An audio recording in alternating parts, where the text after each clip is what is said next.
Salam aleykum əziz dostlar. Hamınızı Allahın salamıyla salamlayıram. Hər birimizə, ölkəmizə, insanlarımıza, məmləkətimizə əminamanlıq neməti arzulayıram. Necə ki İbrahim əleyhissalam Allahu Teala'dan əminamanlıq nemətini arzulamışdır. Əminamanlıq neməti çox böyük bir nemətdir.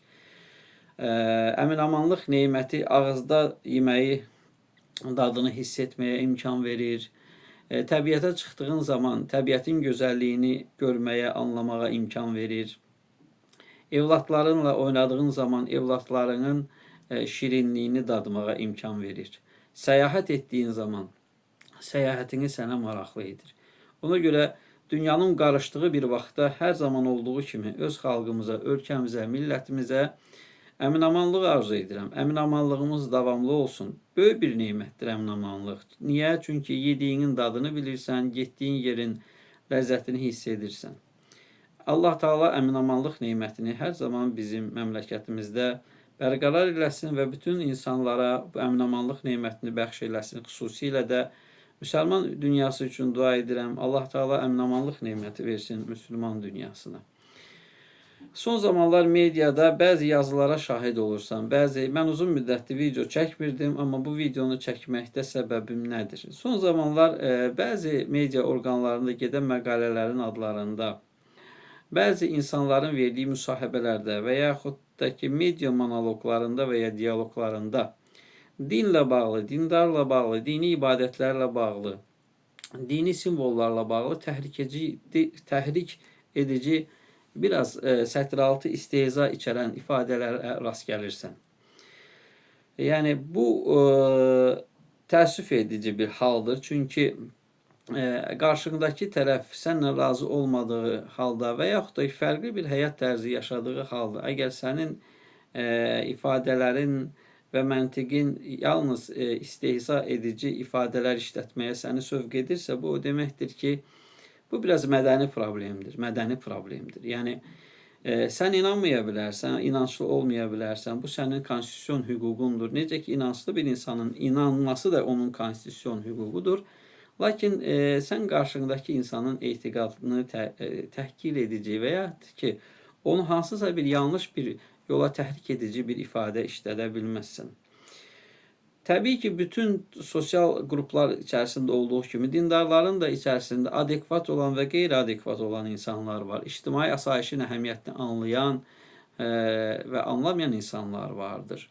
Necə ki, bütün siyasi əqidəvi düşüncələrdə radikal deyilən qismlər olduğu kimi dindarların da arasında ya gənclikdən, ya təcrübəsizlikdən, ya dini mətnləri yanlış anlamadan doğaraq bəzən yanlış yollara sapmış insanlar vardır. Allah Teala onlara da hidayət versin, hidayət nemətini bəxş eləsin.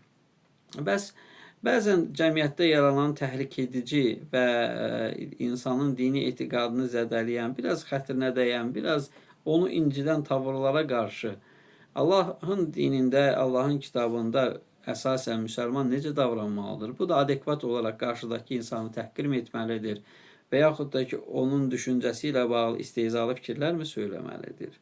Zənn edirəm ki, istehzalı fikirlər söyləməməlidir. Niyə görə? Çünki Allah Teala öz kitabında bizə bildirir ki, onların ilahlarını söyməyin. Çünki onlar da dönüb Allahı söyə bilərlər. Bizim üslubumuz söymək, anarxizm, daşqalaq etmək, öldürmək, mala ziyan vurmaq, cana ziyan vurmaq deyildir. Peyğəmbərlərin belə bir üslubu yoxdur. Baxmayaraq ki, tarixən peyğəmbərlər çox böyük çətinliklərlə üzləşiblər. İslamın metodu birinci bu təhrik edici hallarda dözümlü olmaqdır, səbirli olmaqdır. Allah-u Teala ilk öncə möminlərə səbirli olmağı əmr edir. وَاسْبِرْ نَفْسَكَ مَعَ الَّذ۪ينَ يَدْعُونَ رَبَّهُمْ بِالْغَدَاةِ وَالْعَشِيِّ. Səhər və axşam Rəbbinə dua edənlərlə bir yerdə səbirli ol. Və ya başqa ayətlərində çox şey deyir. Allah Teala vəsf edir o insanlar ki, onlar haqqı tövsiyə edir və səbri tövsiyə edirlər. Ona görə dindarlar belə mühitdə davranışları qarşılıqlı olaraq bir-birlərinə səbirli olmağı tövsiyə etmələridir. Çünki qeyri-adekvat addım atmaq, ictimai asayişi pozacaq addım atmaq və yaxud da ki, hamımızın ortaq mənfəətlərini təmin edən qanunları pozacaq addım atmaq nə dinin, nə dindarın xeyrinə deyildir. Dində metod dəlil gətirməkdir. Hatu burhanukum in kuntum sadiqin. Dəlilinizi gətirin əgər doğru söylüyorsunuzsa. Bəzən görürsən ki, bir qism insanlar hicabın təhsil qarşısında mane olacağıyla bağlı fikirlər söyləyirlər. Yəni bu dini etiqad azadlığı haqqında qanunun insanlara verdiyi bir hüquqdur. Eyni zamanda insanın təhsil alma hüququ da vardır. Əgər bunlar hüquq olaraq təsbit olunublarsa, iki hüququn bir-birindən zid hala gətirilməsi hüquqi savadsızlıqdır. Hüquqi nöqteyi nəzərdən savadlılıq deyil, savadsızlıqdır. Çünki mənim həm təhsil alma hüququm var, həm dinimi ifadə etmə hüququm var. Və Azərbaycan qanunlarına görə dinini ifadə etmə hüququ digər insanların asayiş, digər insanlar ictimai təhlükəsizliyə ziyan vurarsa o zaman qadağandır. Amma Allah Taala'nın dini ictimai təhlükəsizliyə ziyan vuracaq heç bir şey əmr etmir. Nə namaz ictimai təhlükəsizliyə ziyan vurmur, nə oruc ictimai təhlükəsizliyə ziyan vurmur, nə hicab ictimai təhlükəsizliyə ziyan vurmur. Hicabla təhsilin arasında əlaqənin mövcud olub olmadığına dair bəzi qəribə fikirlər söyləyən insanlara demək istəyirəm ki, son illərdə hicablı tələbələrin, hicablı şagirdlərin ali məktəblərə qəbul imtahanlarının əldə etdiyi nəticələr göz önündədir. Hətta yanılmıramsa bir neçə il bundan öncə Azərbaycan birincisi də hicablı olmuşdur. Hicablı və ya hicabsız oxumağa, təhsilə meyil fərdi bir xüsusiyyətdir. Hicab heç zaman təhsilin qarşısında maneə deyildir. Eyni zamanda hicabsızlıq da heç zaman təhsilin qarşısında bir maneə deyildir. Dünyavi elmlərə qarşı maraq insanın fərdi xüsusiyyətidir. Yetişdiyi ortamın ona verdiyi, yetişdiyi ortamın ona sövq etdiyi bir məsələdir. Məgər hər hicabsız mühitdə böyüyən evlatlar təhsilə yönəlirlər? Yəni Azərbaycanda təəssüflər olsun ki, yüngül həyat tərzi keçirən, yüngül həyat tərzi ilə məşğul olan, gerilərdə olan evlatlarımız yolunu azmış. Allah onlara hidayət və nemət versin. Onlar dindar mühitlərdən mi çıxıblar? Onlara nə mane olubdur təhsilə meyil etməyə? Deməli, istər dindar olsun, istər dindar olmasın, təhsilin əhəmiyyəti evdə verilən tərbiyədən asılıdır. Evdə təhsilin və dünyavi elmlərin təhsilinin əhəmiyyətini vurğulamaqdan asılıdır. Bunun hicabla, hicabsızlıqla heç bir əlaqəsi yoxdur. Ona görə hicabla təhsilin qarşı-qarşıya gətirilməsi doğru bir yanaşma deyildir. Və yaxud da həcc ibadəti ilə yaxşılığın qarşı-qarşıya gətirilməsi doğru bir yanaşma deyildir. Çünki bu adamlar dinin mahiyyəti haqqında, dinin əmrləri haqqında böyük əksəriyyəti xəbərdar deyirlər. Ümumiyyətlə, zəngin müsəlmanların üzərində Allah Taala'nın bir əmri var. Vaqimussalatu və atuz zəkatə. Namaz qılın və zəkat verin. Namaz qılın və öz malınızdan Allah yolunda xərcləyin. Həccə getmək və həccə gedənlərin böyük əksəriyyəti kasıba pul vermir, nə bilim təhsilə pul vermir kimi ifadələr işlətmək, sözlər söyləmək nə dərəcədə doğrudur axı? Nə dərəcədə doğrudur? Yəni, həcc tamam fərqli bir ibadətdir. Yaxşılıq etmək də fərqli bir ibadətdir. Sosial ibadətlər fərqli bir ibadətdir. Və dindarların böyük əksəriyyəti sosial ibadətlərdə kifayət qədər fəaldırlar. Yardımlaşmada kifayət qədər fəaldırlar. Xüsusilə 90-cı illəri xatırlayanlar bilirlər ki, xüsusilə məcburi qaçqınlarımıza və köçkünlərimizə edilən yardımların böyük bir qisminin məhz dindarlar tərəfindən edildiyi heç unudulmamalıdır. Bugünün özündə də dindarlar kifayət qədər sosial fəaliyyətlərdə, ictimai yardımlaşmalarda sərvətini və varını eş-işrət məclislərini xərcləyənlərdən, sərvətini və varını heç bir xalqımıza mənəvi, estetik, əqli, intellektual nemət verməyən tədbirlərdə qoyanlardan daha çox xərcləyirlər axı. Bir də yenə də yaxşılıq etmək ortamın tövsiyəsindən asılıdır. Səni sosial ibadətə təhrik edirlərmi, yönləndirirlərmi, istiqamətləndirirlərmi? Bu da fərdin keyfiyyətlərindən asılıdır. Fərdin keyfiyyətlərindən asılıdır.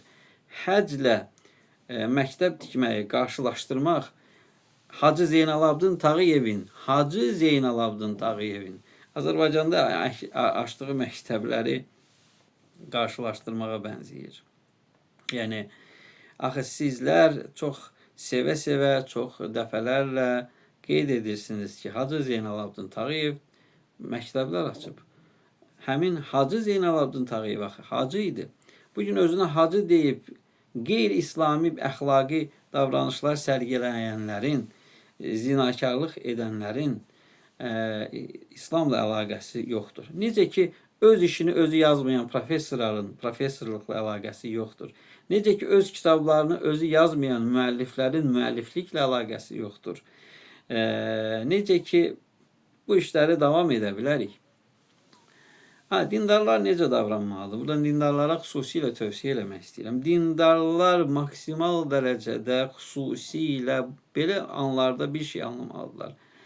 Hansısa bir qeyri-qanuni hərəkətə təhrik edilirlərsə və yaxud da ki, təhrik edilmə ehtimalı varsa, qəti şəkildə bu provokasiyalara uymamalıdırlar. Dindarlar yüksək mədəniyyət, əxlaq, davranış və ictimai faydalılıq nümunəsi göstərməlidirlər. Peyğəmbər Əfəndimiz Aleyhissalatu vesselamın dediyi kimi, insanların ən gözəli insanlara faydalı olandır.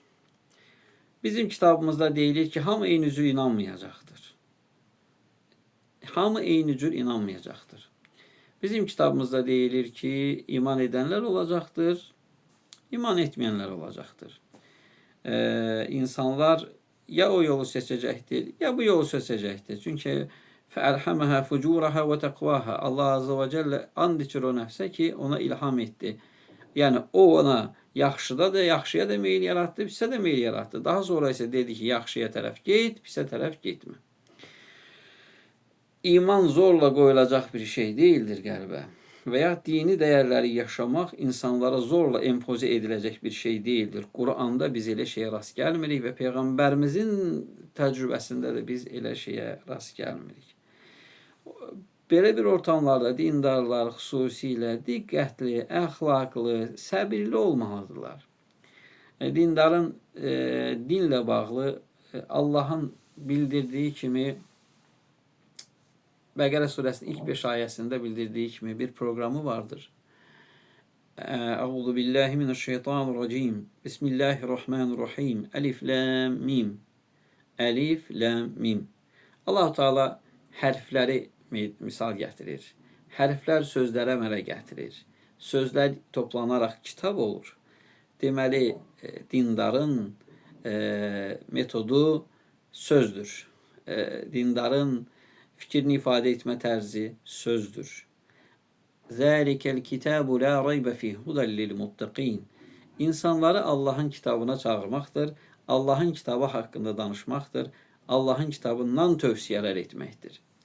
Əllezine yu'minun bil gayb və yuqimunas-salata və mimma razaqnahum yunfiqun.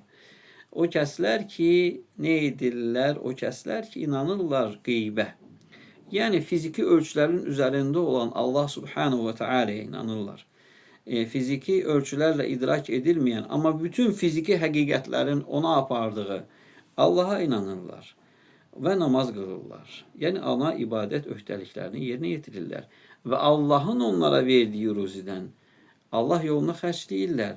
Dərk edirlər ki, ruzini verən Allahdır və onun yolunda da o ruzini xərcləyirlər. وَالَّذ۪ينَ يُؤْمِنُونَ بِالْغَيْبِ وَيُقِيمُونَ الصَّلَاةَ الَّذ۪ينَ يُؤْمِنُونَ بِالْغَيْبِ وَيُقِيمُونَ الصَّلَاةَ وَمِمَّا رَزَقْنَاهُمْ يُنْفِقُونَ وَالَّذ۪ينَ يُؤْمِنُونَ بِمَا أُنْزِلَ إِلَيْكَ وَمَا أُنْزِلَ مِنْ قَبْلِكَ Allah Subhanahu ve Teala deyir ki, o sənə və səndən öndür onlar ki, Allah Subhanahu ve Teala müminlərə deyir ki,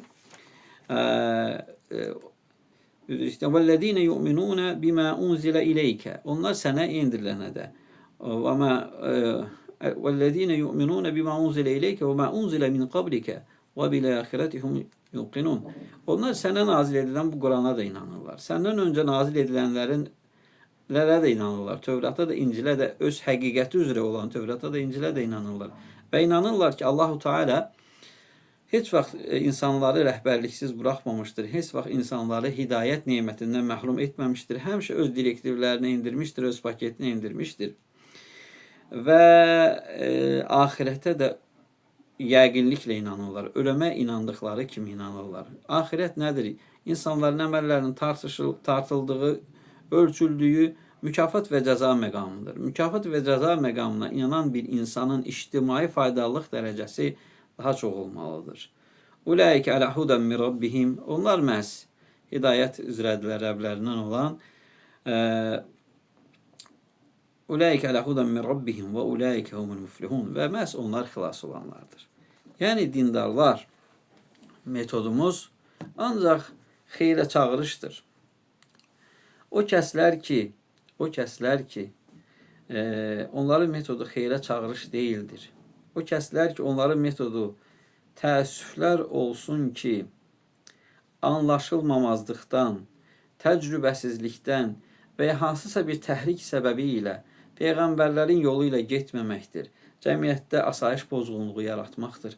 İnsanların fiziki mövcudluğuna, malına, canına, halına təhlükə yaratmaqdır. Onlar dini anlamayıblar. Onlar dinin Allahın kitabında, Qur'an-ı Kərimdə əmr etdiyi həqiqətlərə Allahın əmr etdiyi kimi inanmayıblar. Və Peyğəmbərimizin aleyhissalatu vesselamın səhih sünnəsində gələn hallar üzrə inanmayıblar. Belə, Allah bütün hamımızı xoşbəxt eləsin. Ölkəmizi xoşbəxt eləsin, insanımızı xoşbəxt eləsin.